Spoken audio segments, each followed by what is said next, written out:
Estamos de volta com a terceira parte dessa edição do Plantão 47, especial aqui na TV Plan. Quero falar para você do Supermercado Arco-Íris. As promoções não param. Aliás, amanhã, domingo, tem Supermercado Arco-Íris, hein? Aberto até o meio-dia. Amanhã tem promoção. Lombo suíno a R$ 11,89 o quilo. Costelinha suína, R$ 10,89 o quilo. Tem também pão de forma New Bread, 500 gramas, R$ 3,49. Guaraná Quat, 2 litros, R$ 2,99. E ainda cerveja Kaiser Lata, 350 ml, por R$ 1,59. Arco-Íris, aqui na zona leste da cidade, sempre com muitas promoções, estacionamento, passa por lá, fala com meu amigo Wilson e também com a Ivonete. Supermercado Arco-Íris, mais um grande parceiro aqui do Plantão 47, hoje aqui com a Caroline de Souza, coordenadora da Divisão de Proteção Social Especial aqui em Poços de Caldas, e também a Edilene, conselheira tutelar. Nosso tema de hoje é exploração sexual.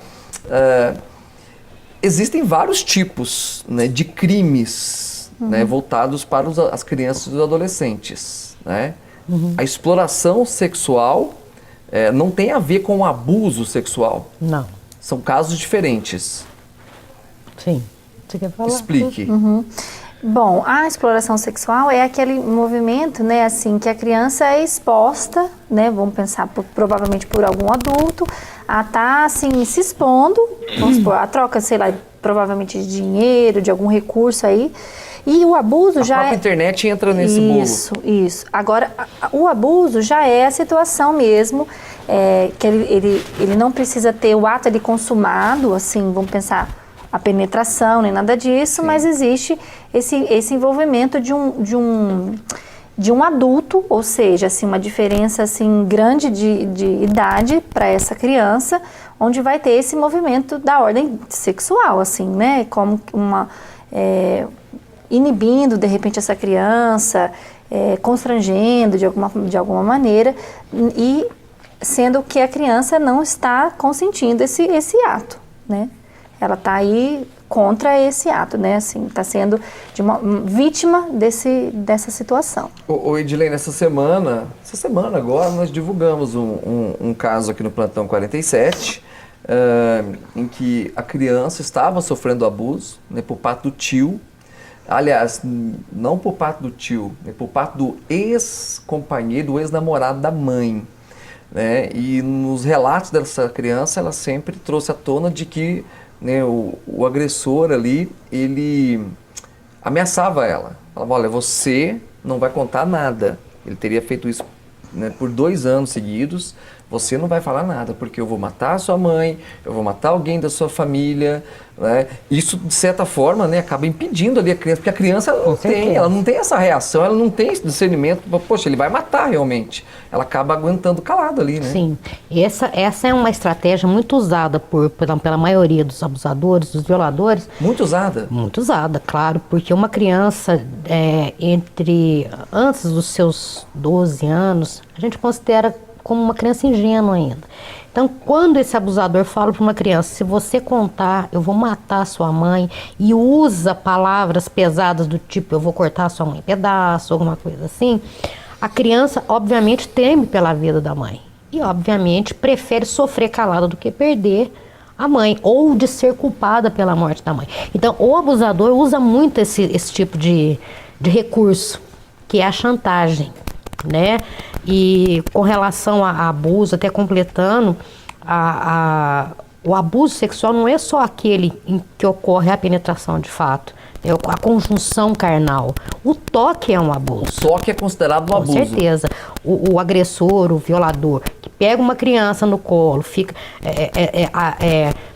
acariciando os genitais dessa criança, entendeu? Isso é um abuso sexual. A exploração já está mais voltada para o lado financeiro. A exploração envolve dinheiro. Assim, né? Que nós temos muito em cidades praianas aí, Bahias, pedaços, tem bucos de criança. Região norte, nordeste também, né? Turistas do exterior vêm com o intuito de sair com as crianças e adolescentes. E são pagas por isso. Então aí é a exploração. Tanto a exploração quanto o abuso são crimes de ordem sexual. Isso aí são. Muito bem. Tem também o lado que vocês citaram no último bloco, eu gostaria até de falar um pouquinho mais sobre isso, que é o medo, né, às vezes, da mãe. Sim. Da mãe denunciar. Sim. Né? Acontece muito isso também. Com certeza. O lado financeiro acaba envolvendo, a própria ameaça também, de certa forma, o medo de perder ali a família. Com certeza. O medo da exposição também. Nós temos, no conselho a gente vislumbra tudo. O receio da mãe, porque assim, Paulo, é complicado uma denúncia de abuso quando você não tem em mãos fatos reais, ou seja, quando você parte de suposições. Porque você fazer uma denúncia de um abuso que é improcedente, você pode acabar com a vida de uma pessoa.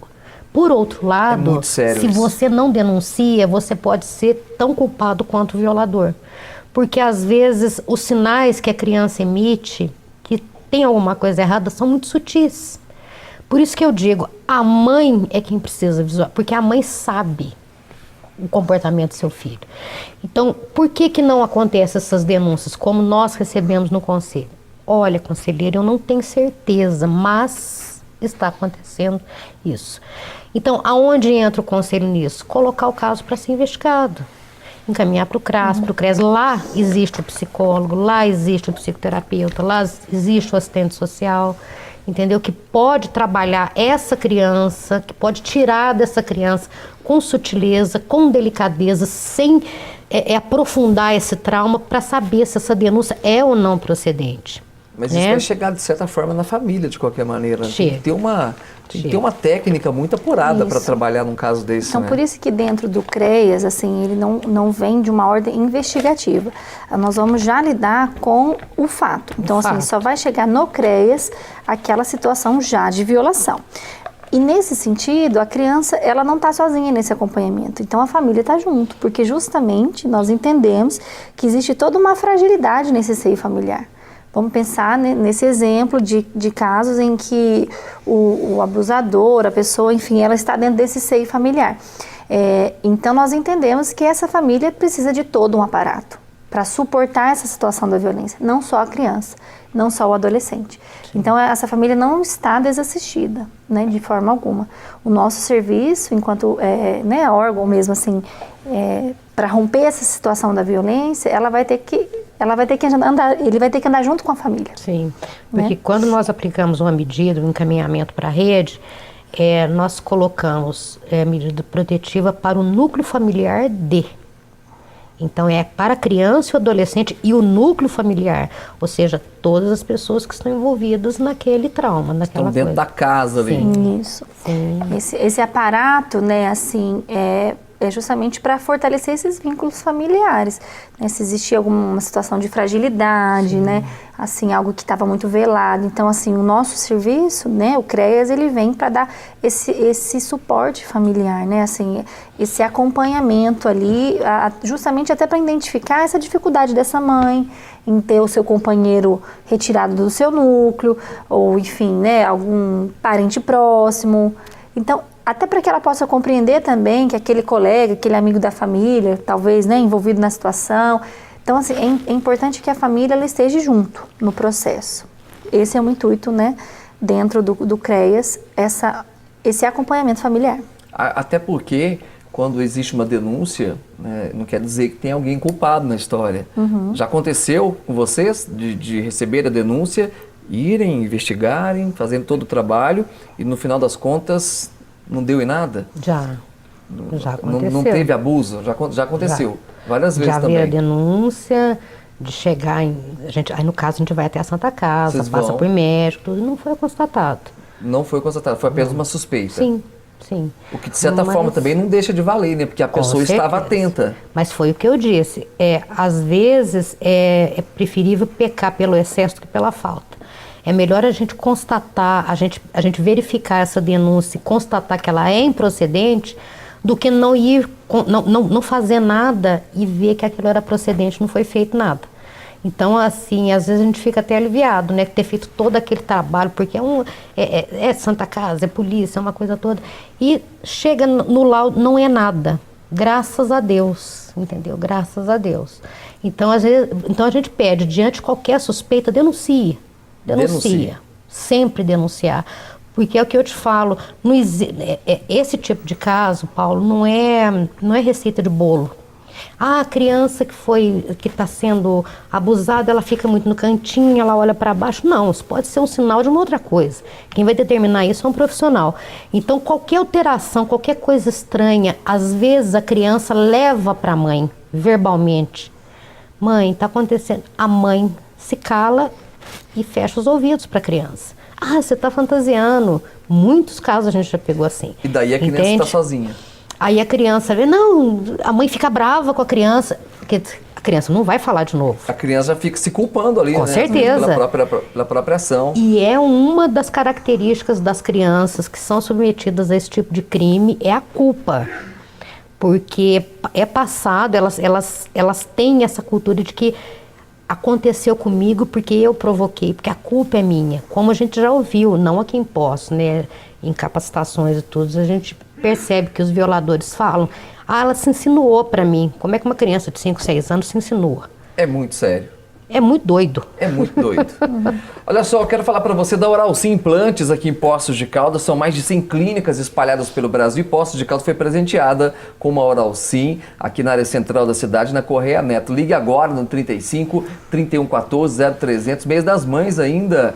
Quem sabe você não pode presentear a sua mãe com um tratamento odontológico, um implante dentário. A Oral Sim tem toda a estrutura para bem atendê-los. Ligue agora e fale que assistiu aqui no Plantão 47 35 3114 0300. Intervalo chegando, daqui a pouco a parte final do plantão. Até já.